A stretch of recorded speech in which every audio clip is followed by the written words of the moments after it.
Hello students, we are back with the lecture series of course material on transportation engineering 2. From the previous lectures we have started with the taxiways once we have completed about the runways. Now taxiways, as we have discussed, is another important aspect or a component of any airport which provides the connectivity and access between the runway strip and the terminal building or the apron related to terminal building. So, in that sense it is one of the component which creates its effect on the airport capacity, because the way by which the aircrafts can be turned around and can be taken away from the runway strip as fast as possible will create its effect on the total capacity which can be handled by any of the airport. In continuation of the same, in today's lecture we will be discussing about exit taxiway, a specific type of a taxiway which is used for providing that type of movement from a runway strip to the terminal apron. So, in that case, in this particular lecture we will be taking up exit taxiway, the turnaround taxiway and taxi lane. These are the three major components or the three specific type of components of the taxiway which we can discuss. We will be starting with exit taxiway. Exit taxiway, the function of this exit taxiway is basically to minimize the runway occupancy time of landed aircrafts. As we have discussed previously, that the taxiway, the main function of a taxiway is to provide an access between runway strip and the terminal building. So, in that sense it provides the pathway for those aircrafts which have landed on the runway strip and now proceeding towards the terminal building, or those aircrafts which are being there on the terminal building apron and now they are proceeding towards the runway strip for takeoff. In both the conditions, as we have seen and we have discussed previously, is that if there are more than one taxiway, then we try to provide the unidirectional movement, and in that sense only here we are discussing the exit taxiway, where at number of locations we provide an opportunity from where any landing aircraft can come out of the runway strip, so that the runway is not remained occupied by that aircraft and can be utilized for another operation, maybe landing or takeoff. So, that is why the main function is here is, or the objective here is, to minimize the runway occupancy time. The average runway occupancy time of any landed aircraft, it is frequently determine the capacity of the runway system, and not only the runway system, but it also determines the overall capacity of any airport. So, that is obvious, because if any aircraft is taking more time at the time of landing before coming towards the terminal building apron, then no other operation can take place on that runway strip.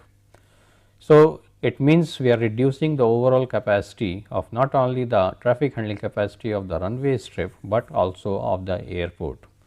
So, that is why this is average runway occupancy time is an important factor, and it is to be measured and optimized in the sense that it is minimum as far as possible.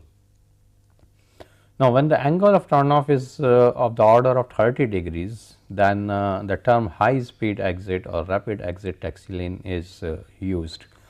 That depends on at what particular angle the exit taxiway is being provided.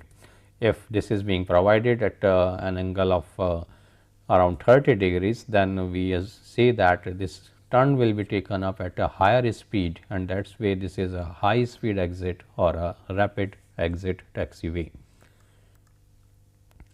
Now, there are certain typical exit taxiways. Now, this is one of the diagram which tries to define that how the taxiway is being, exit taxiway is being provided. Now, here this is the runway strip, and on this runway strip an aircraft will be landing from this direction, that is from left hand side, and it will be moving towards the right hand side, and there is a taxiway which is a parallel lane, a parallel pathway, a paved area being provided with respect to this runway strip. So, the aircraft has to be taken from this runway strip to this main taxiway, so that this particular runway can be utilized for some other purpose.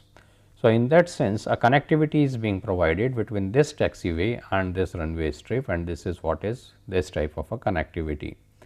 And this connectivity is known as exit taxiway, that is, it is trying to provide an exit from the runway strip and then it comes towards the taxiway. So, in that sense the number of design features have been shown here.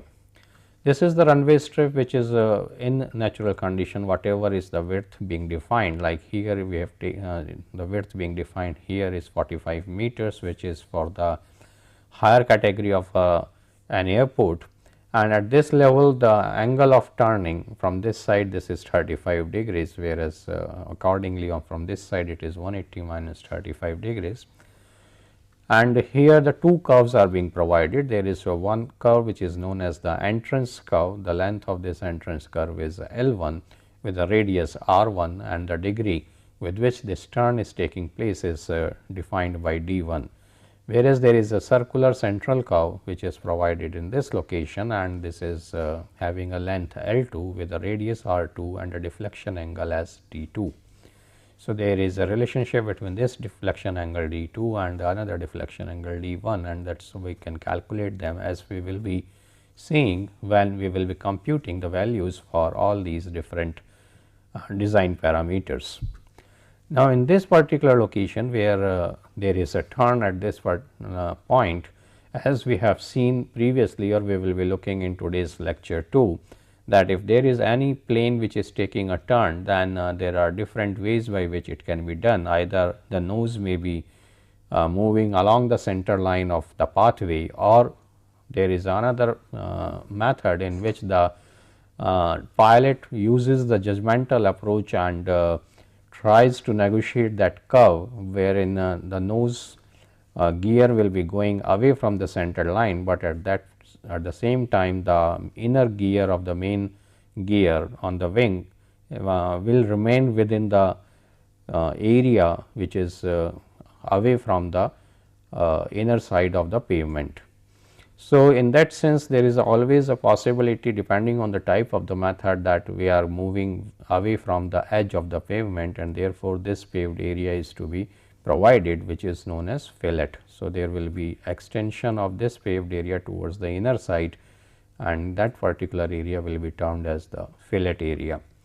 Now, here the width of the exit taxiway and the width of the main taxiway is also being shown, which is 22.5 meters, again being provided for a higher category of airports, and a fillet is to be provided on this side as well as on this side. So, these two areas are also for fillets, and then there is a side distance which is being provided. This is the side distance being provided from the center of this curve, central curve, towards the point of intersection of this center line of the exit taxiway with the main taxiway. At the same time, there is another design parameter, which is the distance between the center line of the exit this main taxiway and the center line of the runway strip, which is termed as the separation distance between the runway and the taxiway. So, that separation distance needs to be calculated. So, these are some design features which have their significance in the design of any exit taxiway, and we will be looking at all these design features and the computation of these design parameters. Now, we first of all look at the conditions which defines the location of any exit taxiway. There are certain factors on which this may be depending, and the factors are like for large and small aircraft, we may require different initial exit speeds. That is one particular condition that is also known to us, because it all depends upon the type of the propulsion power which is being provided on any of the aircraft. And if the aircraft is big enough, then the power will also be more, and therefore, the speed with which it will be landing will be more as compared to the smaller aircrafts. Therefore, we have to look at what is the exit speed of different type of aircrafts which will be using that airport and the exit taxiway. Then there is a touchdown distance at which the aircraft will be touching the pavement surface when it is coming along the flight path and descending on the runway strip. So, this touchdown distance from the runway threshold and the runway occupancy time, these both are needed to be determined, and they will be dependent on the approach speed with which it is crossing the threshold and the touchdown speed. So, these are the two values which are the another important factor or parameter which will be defining that for how much time period an aircraft is going to remain on the runway strip. If the aircraft is crossing the runway threshold with a smaller speed, lesser speed, then it will be touching down a little early or may touch down at the pre-specified point, but then it will be coming towards the exit taxiway location with a smaller speed, and therefore, there is a more of occupancy time in this case. Whereas, an aircraft coming with a higher speed at touchdown location also, it is having a higher speed, then it will be moving with the same that big is higher speed, and therefore, the chances of occupancy time will remain lesser. So, that is another design parameter or factor which will create its effect on occupancy time. Then the another factor is the rate of deceleration here, and this rate of deceleration is also dependent on certain parameters like the pavement surface condition. And within this pavement surface condition, it may be a possibility that this is in the wet condition or it is in the dry condition. So, on both these conditions, then it is having a different coefficient of friction which creates this effect at the time the aircraft is trying to deaccelerate, or the pavement surface will be providing some resistance in the opposite direction. Obviously, in the dry condition, the coefficient of friction will be more as compared to the wet condition. So, in that case, in the case of a dry condition, the rate of deceleration will be more, and therefore, the aircraft can be brought to a desired smaller speed earlier as compared to a wet condition. And another factor is that this rate of deceleration should be such that the passengers should not feel jerks, or there should not be any discomfort to them at the time when the aircraft is trying to reduce its speed. So, these are the two factors which creates its effect, or which governs the value of rate of deceleration. As far as ICAO is concerned, then ICAO has recommended a deceleration rate of 1.25 meter per square second. So, that is the rate which can be used if it is not being specified otherwise by any of the other airport authority governing the air navigation in any of the country. Further, there is another factor like we have to look at the size of the airport, and if there is a large airport, then there may be as many as 3 angled exit taxiways for each landing direction. In addition, this will be there with respect to the several 90-degree exit taxiways. So, it depends, means if it is going to be used by a large number of aircrafts and the frequency of their landing is much more, than in that case we require a number of taxiways, and these taxiways, the exit taxiways being provided, there may be the angled taxiways provided and the 90-degree taxiways being provided. So, that is a combination of these needs to be provided. What it says is that other than the 90 degrees exit taxiways which have been provided, there should be 3 angled taxiways for each landing direction. Now, the 3 angled taxiways will be spaced at different distances along the runway strip, so that they can take care of different type of aircrafts which will be landing with respect to the propulsive power with them, and the efficiency or the fastness or rapidity with which those aircrafts can be taken away from the runway strip towards the main taxiways. While designing these exit taxiways or locating these exit taxiways, the another factor which is also taken into consideration is the pilot judgment. At times the pilot judges by themselves that they have reached a speed by which they can now take a turn and can move towards the taxiway. So, after what particular time interval, that is being felt. On the basis of that, we also the exit taxiway can be located along the runway strip. Now, once we are looking and once we are talking about the location of any exit taxiway along the runway strip, then one thing which can be looked upon is the optimum location of that exit taxiway. And in this case, the fundamental principle remains is that it should be having the minimum runway occupancy time, and this is what we have just discussed before also when we started over this lecture. What it wants to say is that as we have discussed before, that the runway should be occupied for as less a time as possible per landing. So, that remains the fundamental principle. So, we have to locate it such way that the delays are not there. Further, it is dependent upon the acceptance rate of the runway with the taxiway system and the arrival rate of aircraft. These are the some other factors which governs whether we are having the optimum location or not. What it tries to say is that there are two things which are happening. One is that the runway system is having the arrival rate of the aircrafts. On the basis of the number of aircrafts which are going to land on that airport, there will be a specified arrival rate at which these aircrafts will be coming. And then there is another rate which is known as the acceptance rate of that runway. Acceptance rate of that runway means that whether the runway is in a position to take an aircraft which is approaching this airport, and this is obviously is going to be dependent on the overall capacity of the airport and the provision of the taxiways by which the runway becomes empty.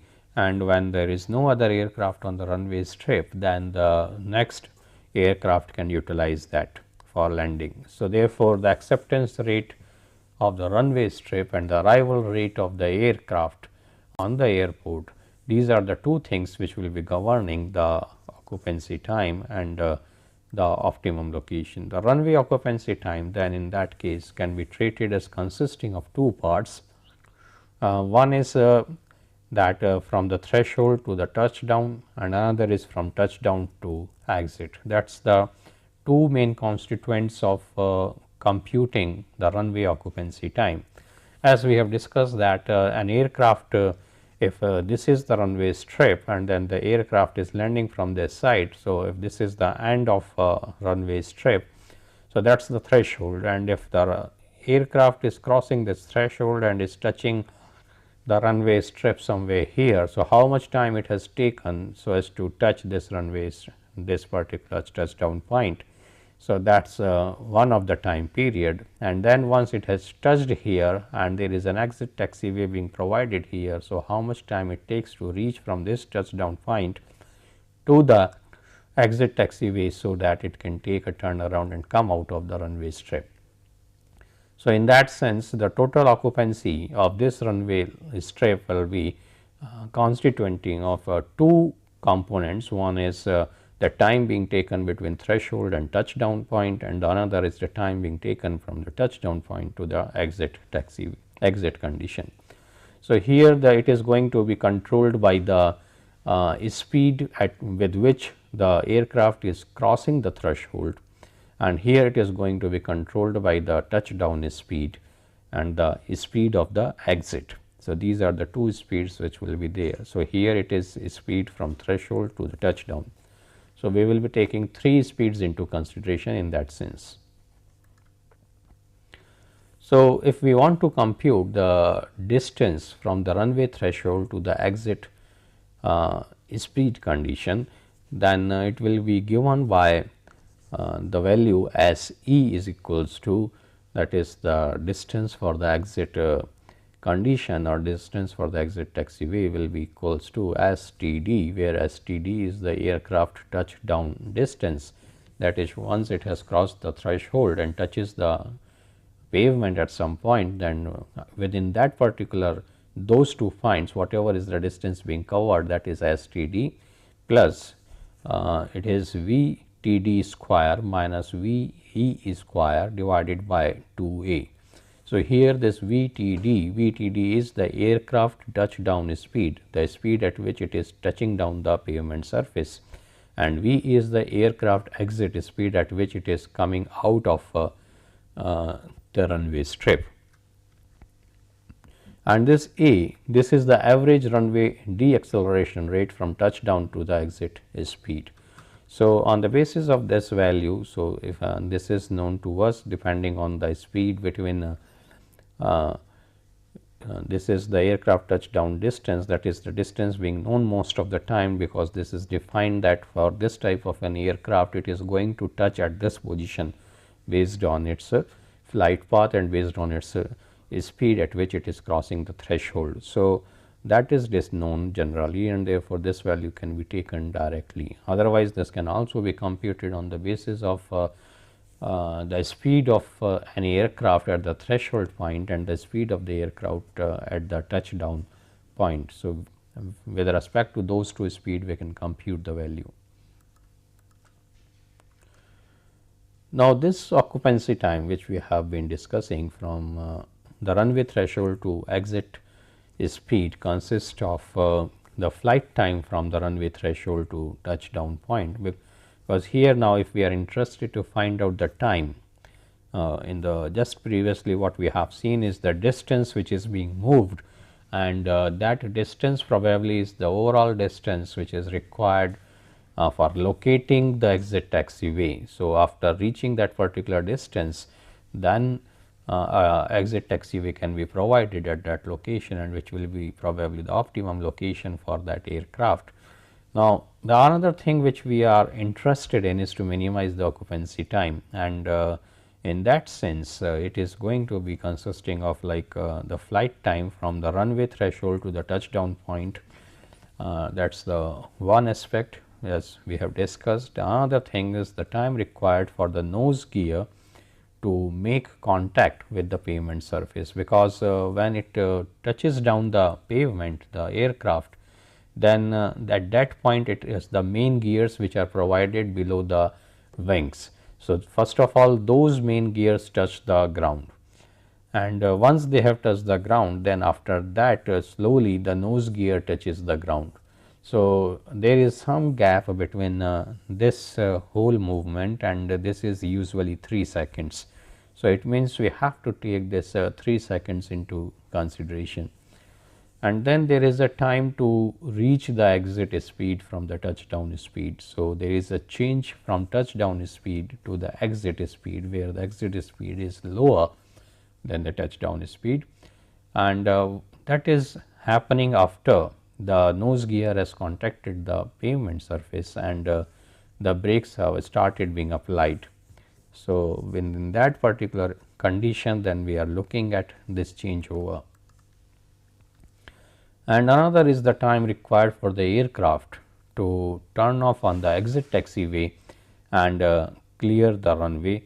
Approximately this is taken as 10 seconds. So, we have two constant values 3 seconds and 10 seconds, and then in between those we have certain time periods which needs to be computed on the basis of the speeds. Therefore, this runway time from runway threshold to exit speed in seconds, can be given by this occupancy time is equals to STD divided by half of VTH plus VTD, and this whole is being added to 3 seconds, that is the time which is being taken by the nose gear to touch the pavement surface, plus the change in the speed from touchdown to the exit, that is VTD minus VE divided by A, that is the deceleration rate, because the brakes are being applied so as to reach this value of VE, plus 10 seconds being given so that the aircraft can take a turn off and can come towards the taxiway. So, that is the overall time period which is to be considered, and this time is the occupancy time of any runway strip, and this needs to be minimized. Now, here we are looking at the concept of this optimum location concept, which in the starting when we were discussing about the various factors, we have come across that there are two different types of rates which govern that how we can find out the optimum location. Here those rates are like the average occupancy rate, acceptance rate, and the arrival rate. So, this arrival rate is the rate at which the aircrafts are reaching any airport, and this acceptance rate is related to the runway strip with which it is being able to accept the aircraft for landing. Now, so far the arrival rate and acceptance rate both are same. We will get a curve something like this. So, this is the curve, this is a straight line profile which shows and which is moving at maybe in the 45 degrees.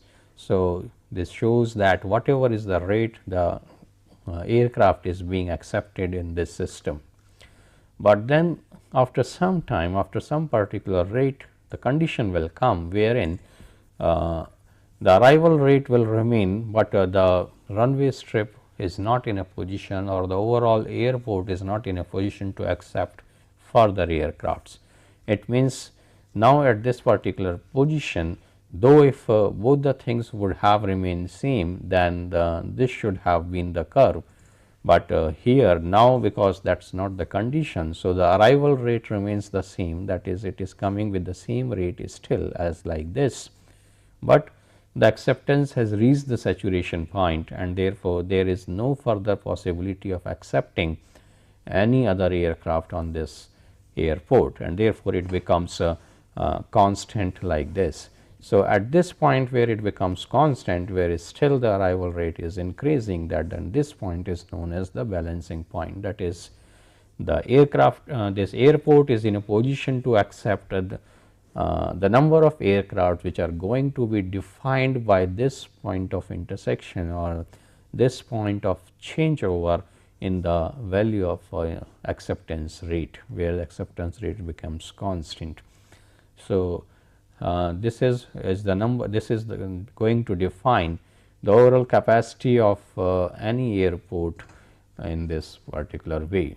Now, here when the arrival rate is still there, that means there are still the aircrafts which are coming on, but they cannot be accepted. So, therefore, there is going to be a difference between the two values, that is the acceptance rate and the arrival rate, and this value is known as wave off. Means these are the number of aircrafts which needs to be turned away from the airport, or probably they have to be told to keep circling at the top of the airport, so that as soon as they have airport has the space or can accommodate any more aircraft, then they will allow one of them to land, and that is how it will go on.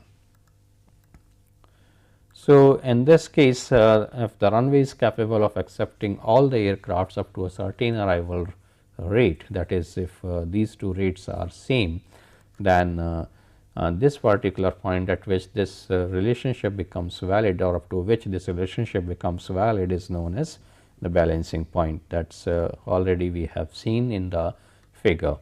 Now, as the arrival rate further increases, the acceptance rate begins to fall, and it reaches a point of saturation. So, after this point of saturation, then whatever aircrafts are coming after that, as I have told you, they needed to be waved off, and therefore, the waved off is the condition when the aircraft arriving at an airport does not complete landing, because the runway is occupied at the time the landing is to be made. So, that is the situation on any of the airport, and this happens at number of times if there are meteorological problems associated at that airport.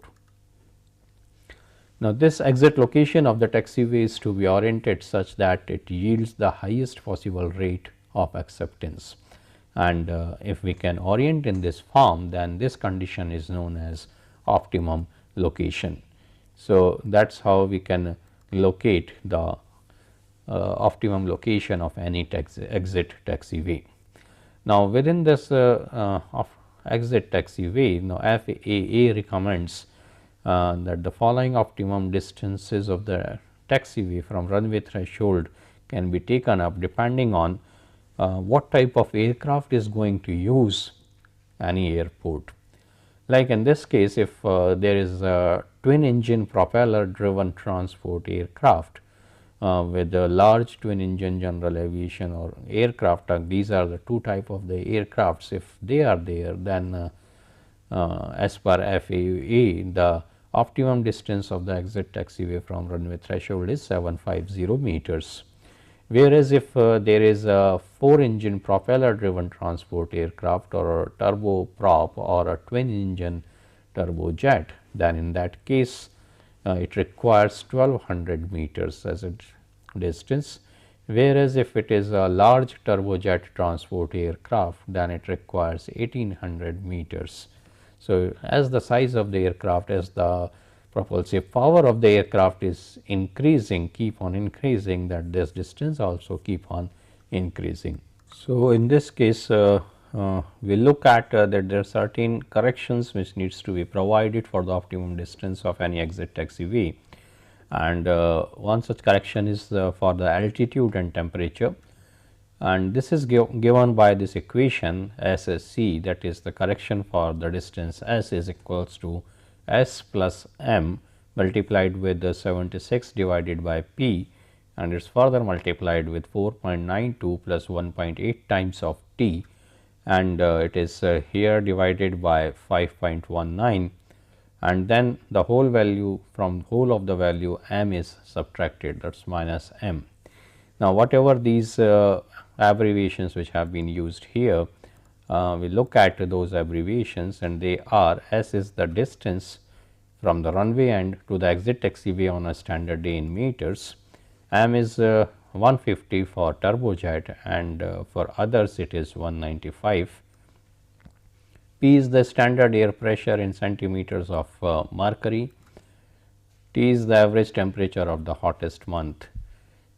Now, this assumes that there is no wind condition, means there is no wind blowing. If there is a headwind of 16 kilometers per hour, then it is being observed experimentally, then it may reduce the distance by 13.5%. So, the effect of wind, if it is there, then it can be taken in this form.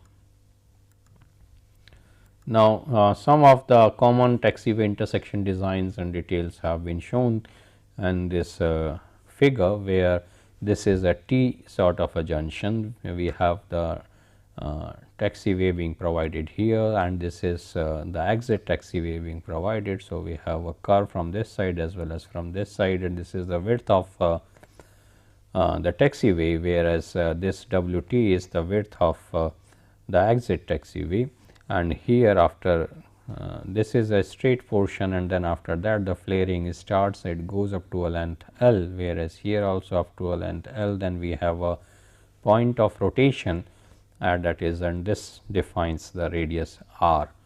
So, similarly, this is a condition where there is a crossing being provided between a taxiway and an exit taxiway, and it is taking the traffic further. So, these are the two, or the two taxiways are crossing each other. So, similarly, all the figures have been shown here. Here it is in the form of a L taxiway, that is it is a sort of a turning for the end of say the runway strip, and that is how we can see the two type difference.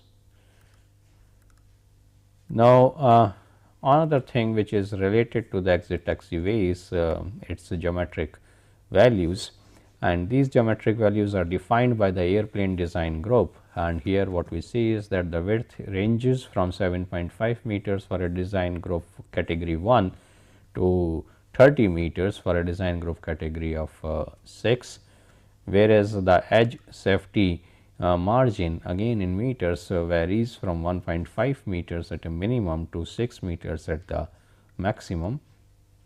Then there is a center line radius which varies from 22.5 meters for a category 1 to 51 meters for the category that is 6. Length of the fillet also varies, and Initially it is 15 meters, and then for category 3 it is 45 meters, and for rest of the bigger categories it is 75 meters. Then further there are some more things like the fillet radius, and this fillet radius can be computed on the basis of the type of the steering, which is like judgmental oversteering, and in this case if it is a symmetrical condition it varies from 18.75 meters to 33 meters, again for the airplane design group ranging from category 1 to category 6. Then if there is widening, then if there is a one side widening, in this case it will be 18.75 meters to 30 meters. So, there is some variation in these values, a small difference, and the fillet radius in the case of center line tracking, that is the nose of the aircraft is moving along the center line, then in that case the value varies from 18 meters to 25.5 meters. Now, we come to the methods of traversing that we have seen, of course, these methods of traversing before also. Now, we are looking at the same thing here, that is the cockpit is following the center line of the turn, that is this nose is moving along the center line. So, what we have seen is that it moves like this, but while doing this way there is a slight tilting of the aircrafts towards the inner side, and what is being observed that in this case this wheel path will go away from the inner edge of the pavement surface. That is why the fillet needs to be provided which with a full strength, so that it can take the load of the aircraft which is moving in this form. So, this is one method which is also recommended by ICAO, whereas there is another method like the judgmental oversteering method. In this judgmental oversteering method, this nose is not going along the center line of the strip, whereas it goes a little away. So, that this inner wing of the main gear, it remains well within the edge of the pavement surface, and therefore, we require a smaller size of the fillet in this case if this type of method is being used. But the nose is going a little away and it will come back to the position after a certain, once it is this curve is being negotiated. So, here there is no tilting of the aircraft and the aircraft remains within the same central position. So, that is the another type of condition. So, in these cases we have to determine that by what particular value the extra widening needs to be provided or the fillet area needs to be provided. So, what we have seen is that the path of nose gear and main gears are different, and then at the time of traversing a curve, and these are therefore, there is a method of traversing wherein the some extra widening is required on the inner side of the intersection. So, in that case here we have this another figure where we are trying to show the same thing. This is the nose gear and this is the center line, this is going along the center line, and these are the main gear threads and these are the body gear threads being provided behind those one. So, what we can see is that they are taking their own different turning conditions. So, this is the normal condition, like they are going straight, this is a steering in this direction at an angle of some value that is known as caster angle, and this caster angle can be at the maximum 70 degrees. Now, the turning is going with respect to here. So, this is the point of turning. So, therefore, this is the radius at which this turning is taking place, and this is the pavement edge within which this remains. And here again in this particular side with body gears, that they are taking a turn in this direction and they will be coming towards this direction. So, here this angle can be at the maximum 13 degrees. So, the distance from this point to this axis on which these two wing gears are, that is the wheel base which will be available at this condition. So, we will be using this wheel base so as to determine that at in what particular position the curve will be negotiated by the nose gear and by the main gear. So, there is a graphical method of doing that, And in that graphical method, first of all we draw the path of the nose gear, which say being defined as M1, N1, N8, N for nose gear, M for main gear. Then what we do is that we set our compass to represent the wheel base, which we have seen in the previous figure. And once we have got this distance, then we mark the initial position of the wheel base on any guiding line and say that is M1 N1. So, if whatever is the path which we have from this point M1, we take this much distance and just make a point on this curve. So, that will be M1 N1 position. Then once we have done this, what we do is that we come a little lower than the value M1, say to position M2, which is lying on the same curve, and then we mark another location N2. So, that is a M2 N2 location. So, likewise we keep on going, and again we place a compass at a short distance of M2 and mark N3, and we keep on repeating this. And once we do this way, then we will be getting another locations of the points, that is M1, M2, M3, etc., and this particular line path will be known as the path of the main gear. So, that is how we can find out that how the paths will be differentiating. Here we can see in this diagram that this is M1, this is N1, and then this is N8. So, this is the guiding line, or this is the line along which the nose wheel will be moving. So, this is how it is going to happen. Now, the wheelbase is equivalent to M1 N1. So, we have taken some point M1 here, and with the help of the compass we have located the point N1. Now, once we have done this, then we come short of this M1 and we take a point M2 and cut it some way, so that we have another point N2 at some distance here. So, that is lying on this straight, and this is how we keep on going, and we keep on marking the points on this side. So, the distance from M8 to N8 should remain equivalent to the distance as of the wheel base. So, whatever the path we are getting in this form, this path is the midpoint of the main gear path. Now, we come to the design of the taxiway, and there are certain principles which governs that design. In the case of a small aircraft, the turn of exit speed is taken as 65 kilometers per hour at an exit taxiway angle of 45 degrees to the runway center line. Whereas, in the case of large aircrafts, this turn of speed at the exit time is taken as 95 kilometers per hour, where the angle of intersection is taken as 30 degrees. So, that is the rapid condition of the exit taxiway. This is a diagram which shows the components which we have to design, that is this is the runway. From this point it starts moving away from the runway strip. So, this is the initial curve, that is L1 with the radius R1. Then there is another central curve which is having a length L2 and radius R2, and it goes in this form, and then after this again it will become a straight line. Now, another thing is that for a smooth and comfortable turn, a circular curve of large radius is provided, so that an aircraft can negotiate it without significant speed reduction.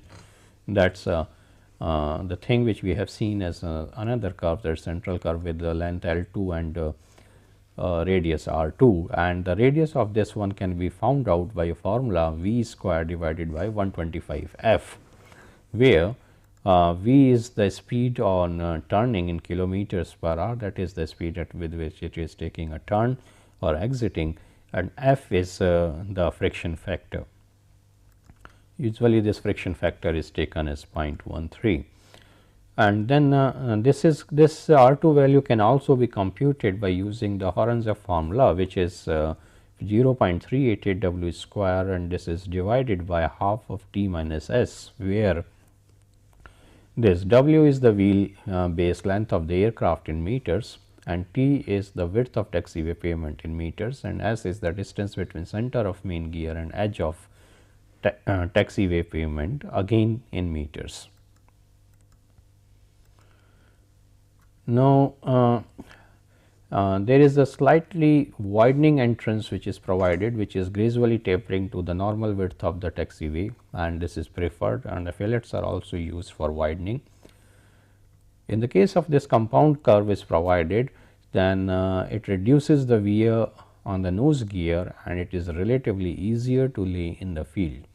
In this case, the value of radius r1, that is being shown like in the previous diagram with the length L1 here, it is defined on the basis of the exit speed with which the aircraft is coming out of the runway, and if it is 65 kilometers per hour, then this r1 is taken as 517 meters. If it is 80 kilometers per hour, then it is taken as 731 meters, and if it is 95 kilometers per hour, then this value of r1 is taken as 941 meters. Now, the length of entrance curve is estimated as L1, and this is V cube divided by 45.5 C multiplied with R2. Now, here the V is the aircraft exit speed, R2 is as computed previously, that is the radius of the central curve, and C is the factor which is normally taken as 0.39.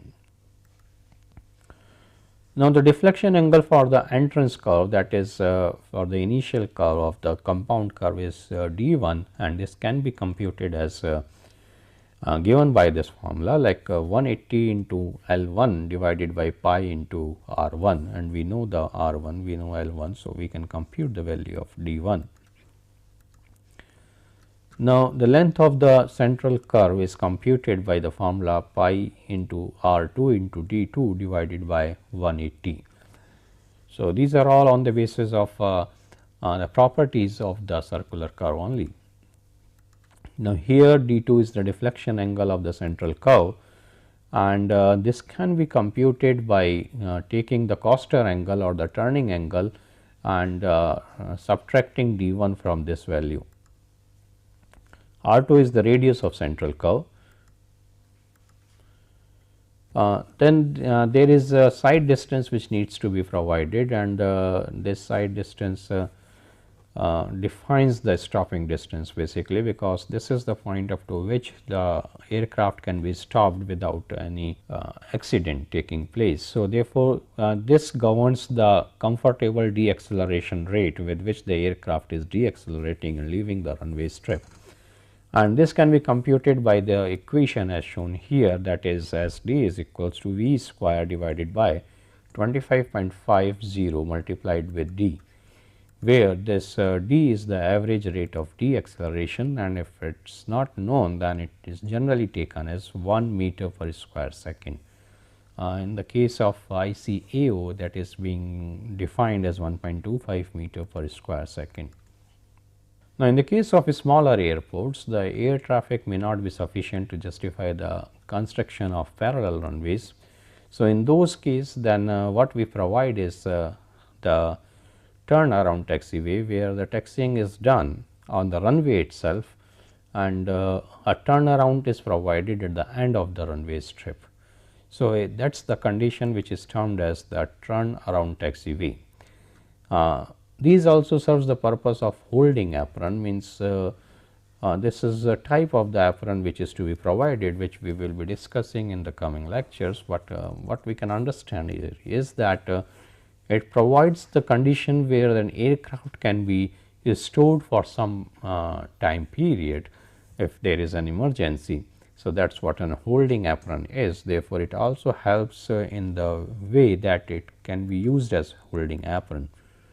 Now, here in this figure, the same thing is being depicted, where this is the center line of the taxiway, or this may be the runway strip itself, and then here we are providing the turning of the aircraft, and the aircraft comes up to this location, it takes a turn like this, comes back in this one, and then goes in this direction and gets exited. So, that is the type of the turnaround condition is being provided, and this distance remains variable depending on the type of the aircraft which are going to use this type of a facility. Most of the time these aircrafts are of smaller size, because these facilities are provided on generally on the smaller airports. In future, if this is to be extended and parallel taxiway needs to be provided, then this can be extended in this direction as being shown by dotted lines. The another type of feature is the taxi lane.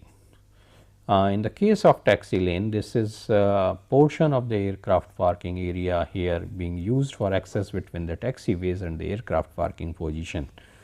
So, that is how it is defined. So, as we understand that in the case of the terminal buildings, the aircrafts will be standing just in front of the terminal buildings, and if the similar sort of a condition is there or there is a parking of those aircrafts at the other side, then in between these two type of parkings there will be some pathway, and that particular pathway is termed as taxi lane, which provides the connectivity, which provides the area through which the aircrafts can move and can access either the parking area or can access the terminal building or may move towards the taxiways.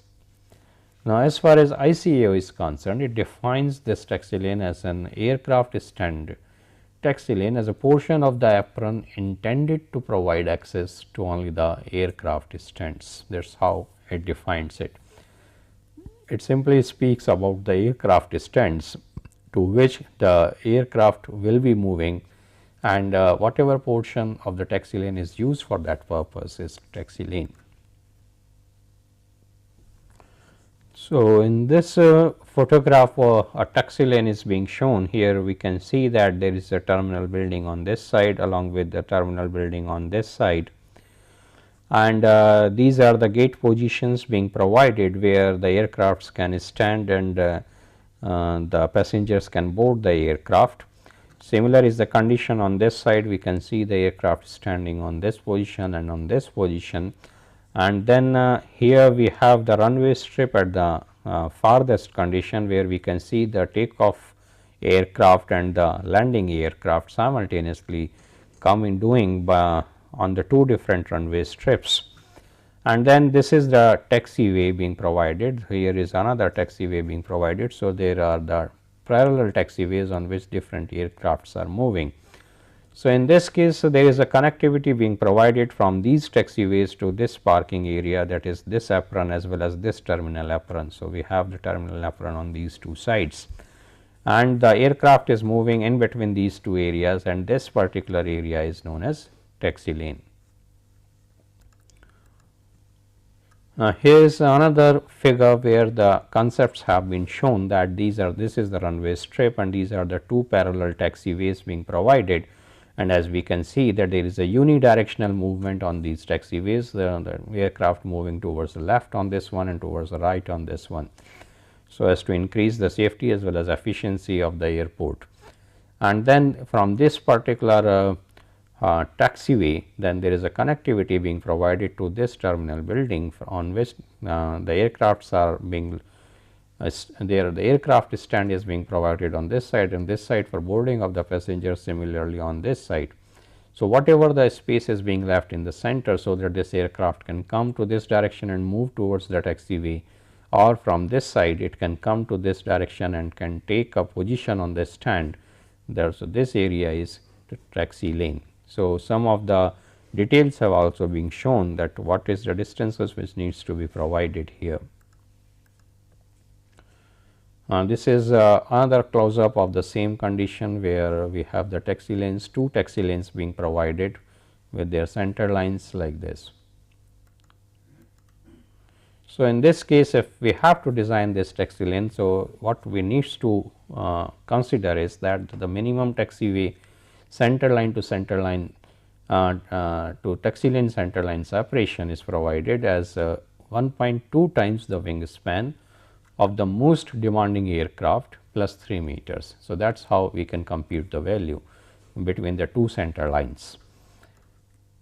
Then the separation between the taxi lane center line and the parallel taxi lane center line or a fixed or movable object in the terminal area is predicted on a wing tip clearance of approximately 1/2 that required for an apron taxiway. So, this is another thing which is to be considered, and this is here we have to look at the distance which is being provided in the case of apron taxiway, and the clearance which is provided between the taxi lane center line and the fixed removable object in the terminal area is half of that distance. And this value is dependent on the low taxiing speed in the area, the taxiing is precise or not, and the special guidance techniques and devices which are provided for doing the taxiing. Further, a minimum separation between the taxiway center lines of 1.1 times the wingspan of the most demanding aircraft plus 3 meters can be provided, though the desirable, as we have seen previously, is 1.2 times the wingspan plus 3 meters. The separation between a taxi lane center line and the fixed or movable object is of 0.6 times the wingspan of the most demanding aircraft plus 3 meters.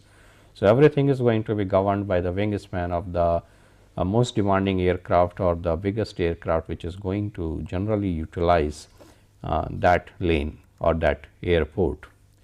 Therefore, when dual parallel taxi lanes are provided in any of the terminal apron area, then the taxi lane object free area becomes 2.3 times the wingspan of most demanding aircraft plus 9 meters.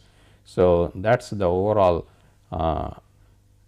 size of any of the dual parallel taxi lanes will become as being shown previously. So, 3 meters, this 9 meters is taken on the 3 meters on the two sides plus 3 meters in the center of the two aircrafts. So, that is the clearance being provided as we have seen previously. So, this is how we can design any of the taxi lane. So, in today's lecture what we have seen is that how we can design any of the exit taxi lanes so that we can improve upon the airport capacity in terms of reducing the occupancy time of any aircraft on the runway strip. And we have also seen the various design factors which creates its influence on finding the value of the occupancy time or as well as finding the distance at which the optimally the exit taxiway needs to be located. Along with the taxiway, exit taxiway, we have also seen their design principles and the design parameters in their computation, and then we have also looked at two specific type of conditions which are termed as the taxi turnaround taxiway and the taxi lane. So, we will stopping at this point and will continuing with our discussions on airport engineering in the coming lectures. Till then, goodbye and thank you to all of you.